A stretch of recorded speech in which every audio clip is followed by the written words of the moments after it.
Chapter 19. The police searching. A police car parked in front of McDonald's. Nicola took 3 donuts and gave one to his colleague, Tiomir. While chewing a tasty meal, Tiomir bragged, "I got a fax this morning. Tiana Broskovich should today sign a contract with a German agency. She did not appear." "How was our patient Lasic?" "We'll see today. Finally, I'm dealing with the doctors to let me examine him. Of course, his psychiatrist won't be present." "And that is good news. We have one more missing person. The security guard from Tiana's previous agency is missing. His mother reported her absence last month." "Did you notice how many girls in Belgrade had gone missing in the last few months?" "I got a bunch of new cases. What is in common with them? They are all single and problematic. Drug addicts, alcohol, orphans, antisocial behavior, thieves, beggars, an elite team," Nicola said with a smirk. "It must be a pattern. Someone is recruiting them. This guy, Victor Hellcat. Did we find anything about him?" "He was in a dorm after his stepmother was killed in a park in Berlin. After he became adult, he was kicked out of there, abusing other children, especially girls." "Did he spend any time in prison?" "No, only a few alerts from the local police, but I got a note from the local police in Primitier. A man in the village complained about how Victor wanted to recruit his daughter. The girl was at Mass in the local church when he approached her, talking against Catholicism. A local priest remembered a man who wore a reversed cross." "Well, you can call the Croatian police and send them the report about Sasha. Let them send someone to the village. I'm sure Sasha has some connections there who can dig under the surface." A few hours later, 2 policemen sat in the hall of the mental hospital, waiting for their appointment, when a tall man dressed in a white coat approached them. They stood, showing them their badges. "I must warn you about our patient. He's in a very sensitive condition. I suggest only one of you to ask questions." The policeman nodded, and Nicola accepted the duty to interview Sasha. He stepped into a small room where a woman psychiatrist already sat with a notebook in her hands. An insight on Sasha revealed a scared man who winced when he noticed the presence of an unknown man. "Sasha, this is a policeman. He will ask you some questions. You can help in the investigation." The psychiatrist's pleasant voice filled the room. Encouraged by her presence, Sasha nodded.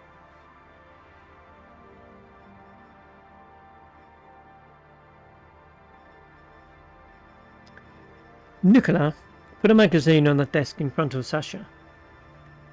Sasha's face expressed a smile, and he sighed. "This is my Tiana.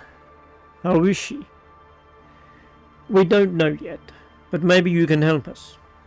The name Dark Sunrise. Does it mean anything to you?" Sasha's throat tightened. Tears came from his eyes when he talked.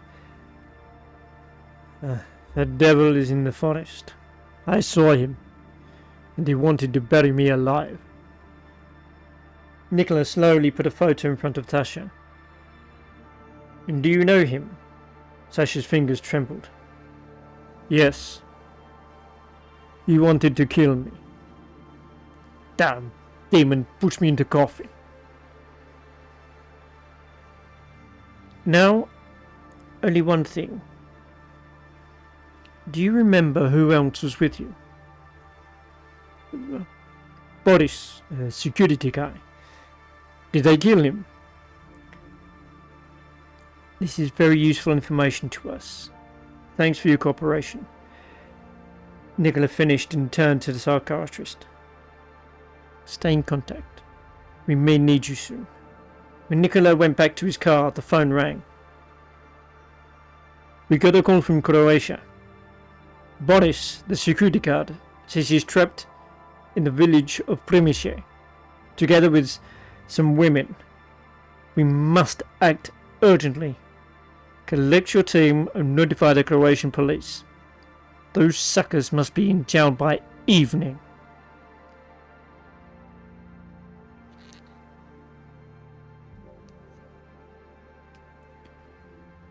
No, no, Victor snarled, pushing things in front of him. He smashed a few vases and glasses while Tiana sat in the corner, watching the scene in silence. When his rage calmed, he approached her. Do you know what is happening? The police are coming to the village. Someone reported me.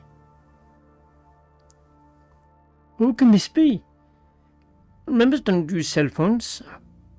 I would never do this. Tiana grabbed his hand and kissed it. There is a rat in our community. I will destroy this idiot.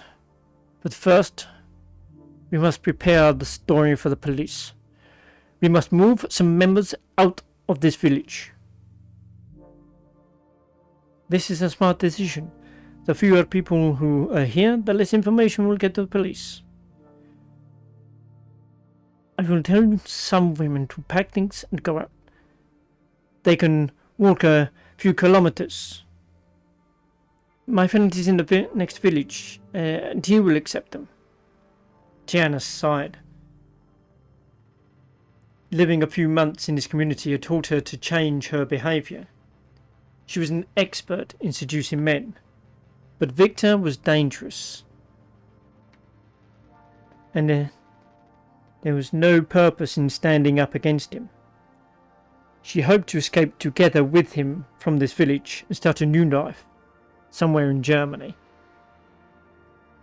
Tiana realised she could make a reservation of plane tickets for next week, and Victor could accept her plan after they made love. His roots were German, and he could continue his preaching there. Walking around, she searched for her phone. Unusually, it was placed in the drawer below the mirror, where she did her morning makeup. Opening the drawer, she found it empty. Tiana frowned. I hope I'm not losing my mind from those drugs Victor gave me. Her search continued through the room in panic. Tiana threw the mattress on the floor, hoping to find a phone in the bed. Victor will kill me, but it's the fucking phone! Tiana's heart throbbed while she breathed heavily. She tried to remember the last time she had used it. Sitting on the bench in the backyard, Anna enjoyed Boris's embrace. If someone looked at them from a distance, they would see a happy couple. Boris cuddled her and kissed her forehead, while she closed her eyes in pleasure. Behind this romantic scene, they were making a deal. Boris whispered, and Anna listened carefully. I spoke yesterday with Tiana. She liked me before. While I praised her and lied about how I felt good in the community, she took my bait. I said to her I would like to taste a heavy drink. Victor was not in the room, so she went to give me a cocoa liquor. Then I noticed her phone in front of the mirror. I stole it, saved it in my pocket. Oh, you are brave. If she noticed, told Victor, he would kill you. I'm a security guy. I'm not afraid of scammers and tramps. Victor is their king. So later, when I was sure nobody was following me, I called the police. They're coming here the evening to help us. Anna sighed, looking into the backyard. She noticed a few women moving with luggage. Curious as to what they were doing, she stopped one of them. Teresa, where are you going? The brunette woman stood and put a finger to Anna's mouth. Victor said we must leave the village. The police are going to get us. Only a few people can stay with him.